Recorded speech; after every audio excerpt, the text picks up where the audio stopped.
ఓం శ్రీ మాత్రే నమః. అందరికీ నమస్కారం అండి. Welcome back to my channel Manthu Shailaja vlogs. మరి ఈరోజు వీడియోలో అయితే మన బుజ్జి గణపతి, బొజ్జ గణపతి, మన గణనాథుడి గురించి ఒక చిన్న విషయాన్ని మీకు వివరించబోతున్నానండి. వీడియోలోకి వెళ్లే ముందు నా ఛానల్ని ప్రతి ఒక్కరూ సపోర్ట్ చేస్తున్నారు, ప్లీజ్ అలాగే సపోర్ట్ చేయండి.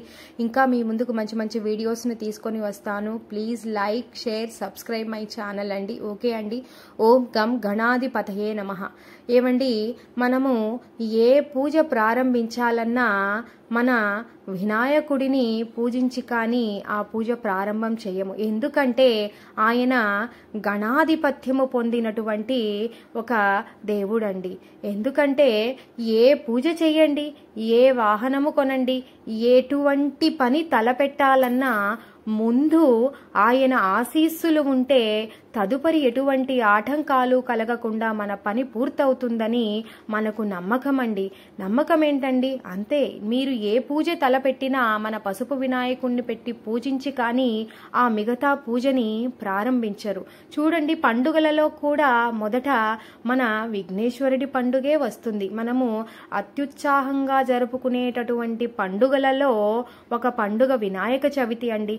చిన్న పిల్లల దగ్గర నుంచి పెద్దవాళ్ళ దగ్గర వరకు ముసలి ముతక అందరూ సంతోషంగా జరుపుకునే పండుగలలో ఒకటి వినాయక చవితి అండి. మామూలుగా ఈ వినాయక చవితి కూడా భాద్రపద మాసంలో వస్తుందండి. ఆ మాసములో బాగా వానలు రావడం వల్ల వరదలు పొంగుతూ ఆ వాగులు వంకలలో ఉండేటటువంటి మట్టితో మట్టి వినాయకుడిని చేసి ఆ భాద్రపద మాసములో ప్రకృతి చాలా సహకరిస్తుంది అండి. అన్నీ చాలా చూడ చక్కగా ఉంటుంది ప్రకృతి. అక్కడ స్వామికి అలా మట్టి గణపతిని చేసి 21 పత్రాలతో ఆయనకి షోడోప పూజలు చేసి ఆయనను 9 రోజులు నవరాత్రి వేళలలో పూజించి ధూపదీప నైవేద్యాలతో ఆయనకు పూజ చేసి చివరి రోజు ఆయనను నీటిలో నిమజ్జనము చేస్తారండి. ఎందుకంటే ఆయన ఆ మట్టితో వినాయకుణ్ణి చేయటం వలన, అదేవిధంగా 21 పత్రాలతో స్వామివారిని పూజించడం వలన వాటిలో ఉండే ఔషధాలు మనకు చేరుతాయని చెబుతారండి. అదేవిధంగా నీటిలో స్వామిని మనము పూజించినటువంటి ఆ 21 పత్రాలు అనేక ఇది స్వామిని నిమజ్జనం చేసినప్పుడు ఆ నీటిలో ఏమైనా సూక్ష్మజీవులు, క్రిములు ఉన్నా కూడా ఈ ఔషధాలు ఉండడం వలన అవి నశించిపోతాయని కూడా చెబుతారండి. కాబట్టి మనం ఎంతో సంతోషంగా జరుపుకునే పండుగలలో వినాయక చవితి ఒకటిగా చెబుతారు. మరి మీరు చూసినట్లయితే మన బొజ్జ గణపతికి ఏమంటే ఇష్టమండి? పిండి వంటలంటే చాలా ఇష్టం. ఆయన భోజన ప్రియుడట. అంతేకాకుండా ఆయనకి ఇంకొకటి అన్నా కూడా చాలా ఇష్టం. అదేమిటంటే, మామూలుగా చాలా మందికి ఈ విషయము తెలుసో తెలియదో నాకు తెలియదండి, మనము వినాయక స్వామి గుడికి వెళ్ళినప్పుడు వెంటనే మనము చేసే పని ఏమిటండి? గుంజిళ్ళు తీస్తామండి. కానీ మనము ఎందుకు గుంజిళ్ళు తీస్తున్నామో ఎవరికైనా తెలుసా అండి? ఇప్పుడు చెబుతాను వినండి. మామూలుగా సాక్షాత్తు ఆ విష్ణు భగవానుడు యొక్క చెల్లెలు పార్వతీదేవటండి. మరి పార్వతీదేవి ఆ విష్ణుమూర్తికి చెల్లెలు అయినప్పుడు ఆ పరమేశ్వరుడు వరసకు బావ అవుతారు కదండి. అదేవిధంగా మన బాలగణపతికి ఆ విష్ణుమూర్తి మేనమామ అవుతాడటండి. ఒకరోజు ఆ మహావిష్ణువు కైలాసమునకు వెళ్ళి పరమశివునితో మాట్లాడుతూ ఉన్నాడట. అలా మాట్లాడుతూ మామూలుగా ఆ విష్ణుమూర్తి యొక్క చేతిలో ఉండేటటువంటి సుదర్శన చక్రాన్ని తీసి అటుగా పెట్టాడట. అప్పుడు అదే సమయంలో మా మేనమామ ఇక్కడికి వచ్చాడు అని బాలగణపతి గమనించి అటుగా వచ్చి అలా కూర్చున్నాడట మన బాలగణపతి. అప్పుడు వెంటనే కొద్దిసేపటికి ఆ బాలగణపతి అక్కడ తన మేనమామ దగ్గర అటుగా పెట్టినటువంటి ఆ సుదర్శన చక్రాన్ని చూస్తాడట మన బాలగణపతి. మరి ఆయనది చిన్న వయసు కదండి, అందులో భోజన ప్రియుడు మన బాలగణపతి. ఆయనకు తెలియదు కదండి. అది చూసిన వెంటనే ఆ సుదర్శన చక్రము తినే పదార్థముగా భావించి వెంటనే ఆ సుదర్శన చక్రాన్ని మన బాలగణపతి మింగేస్తాడట. ఆయన మింగిన వెంటనే అది సుదర్శన చక్రము కదండి, మరి అది లోపలికి పోకుండా గొంతులో ఇరుక్కుంటుందట. మరి ఆయన దానిని మింగలేక మరి బయటకు తీయలేక మరి బాలగణపతి ఇబ్బంది పడుతూ ఉంటాడట. మరి కొంత సమయానికి మన విష్ణుమూర్తి ఆ కైలాసము నుంచి బయలుదేరే సమయం ఆసన్నమయ్యి మరి వెళ్ళడానికి సిద్ధంగా అవుతూ తన చేతిలో ఉన్నటువంటి సుదర్శన చక్రాన్ని అటుగా పెట్టాడు కదండి. అప్పుడు చూసిన వెంటనే ఆయనకి అక్కడ ఆయన పెట్టినటువంటి సుదర్శన చక్రము కనిపించదట. ఆయన వెంటనే అరెరే, నేను సుదర్శన చక్రము ఇక్కడే పెట్టాను కదా, ఏమైపోయింది అని చెప్పేసి స్వామి అటూ ఇటూ చూస్తుండగా అప్పుడే మన బాలగణపతి ఇబ్బంది పడుతూ కనిపిస్తాడట. అప్పుడు మన విష్ణుమూర్తికి అర్థమవుతుందట, ఓహో, ఈ సుదర్శన చక్రాన్ని మన బాలగణపతి మింగేసినట్టున్నాడు, అందుకే ఆ ఇబ్బంది పడుతూ ఉన్నాడు అని చెప్పేసి ఆయన ఇప్పుడు నేను ఏమి చేయాలి, ఈ సుదర్శన చక్రము దుష్టులను సంహరించేటటువంటి ఒక ఆయుధము, ఇది లేనిదే నేను ఎలా వెళ్ళాలి, అదేవిధంగా ఈ సుదర్శన చక్రాన్ని బాలగణపతికి ఎటువంటి ఆపద లేకుండా దానిని బయటకు తీయాలి అని నేను చెప్పి ఆలోచిస్తూ ఉన్నాడంట. ఇక్కడ మీకు ఒక విషయాన్ని కూడా వివరిస్తానండి. సుదర్శన చక్రము ఎంత విశిష్టత ఉన్నదంటే అత్యంత శక్తికరమైనటువంటి ఆయుధాలలో ఒకటి పరమశివుని యొక్క చేతిలో ఉన్న త్రిశూలం అయితే మరి ఒకటి మన విష్ణుమూర్తి చేతిలో ఉండేటటువంటి సుదర్శన చక్రం అటండి. అప్పుడు మన మహావిష్ణువు విశ్వానికి రక్ష అని చెబుతారండి.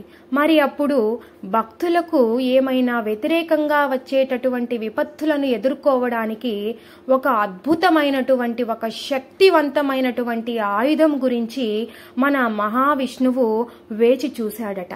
మరి దాని కొరకు ఆయన పరమశివుడికి తపస్సు చేశాడటండి. ఎన్నో ఏళ్లుగా చేశాడట.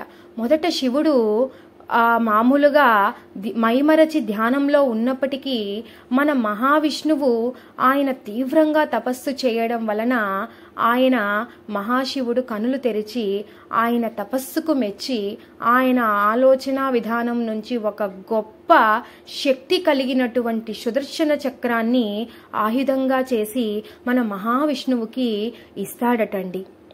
అదేవిధంగా ఇంకొక పురాణము చెబుతుంది ఏమిటంటే, విశ్వకర్మ అనేటటువంటి ఆయన కుమార్తెని సూర్య భగవానుడు వివాహమాడుతాడటండి.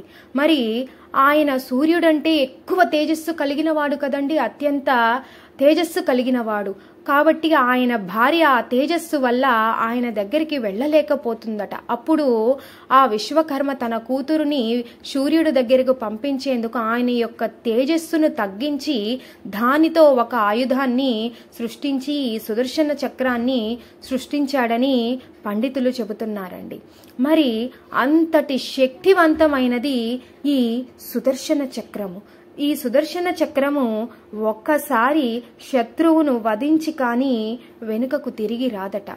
యుద్ధములో కానీ దుష్టులను కానీ వధించడంలో అత్యంత శక్తి కలిగినదట ఈ సుదర్శన చక్రము. ఇందులో 108 బ్లేడ్లు ఉంటాయటండి.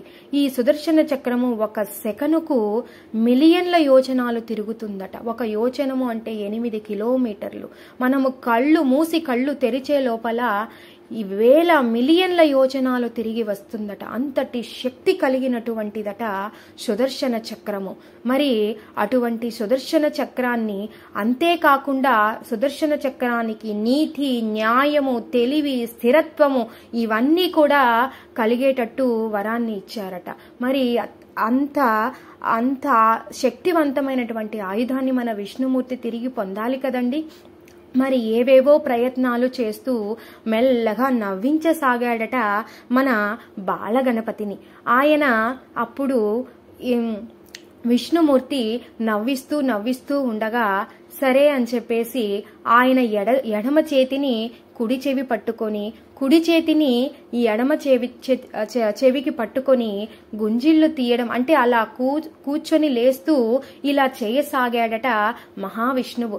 అది చూసిన మన బాలగణపతి సాక్షాత్తు ఈ మహావిష్ణువు ఇలా చేస్తున్నాడా అనని చెప్పి ఆయనకి నవ్వు పొట్ట చెక్కలయ్యేలా నవ్వాడట. ఎవరైనా చెప్తారు కదండి, ఏందిరా ఆ నవ్వు పొట్ట చెక్కలయ్యేలా నవ్వుతున్నావు అని. మరి ఆ నవ్వడంలో ఆయన గొంతులో ఇరుక్కో ఉన్నటువంటి ఆ సుదర్శన చక్రము బయటికి వస్తుందట. అప్పుడు ఆ విధంగా గుంజెళ్ళు తీయడం వలన ఆ పక్కున నవ్వి మన విఘ్నేశ్వరుడు గొంతులో ఉన్నటువంటి సుదర్శన చక్రాన్ని బయటికి రప్పిస్తాడట మన మహావిష్ణువు. మరి ఆ విధంగా చేయటం వలన అప్పటి నుంచి మన విఘ్నేశ్వరుడికి గుంజెళ్ళు తీయడం అంటే అంత ఇష్టమట. మరి అంతేకాకుండా ఇక్కడ ఒక విషయాన్ని చెప్తానండి.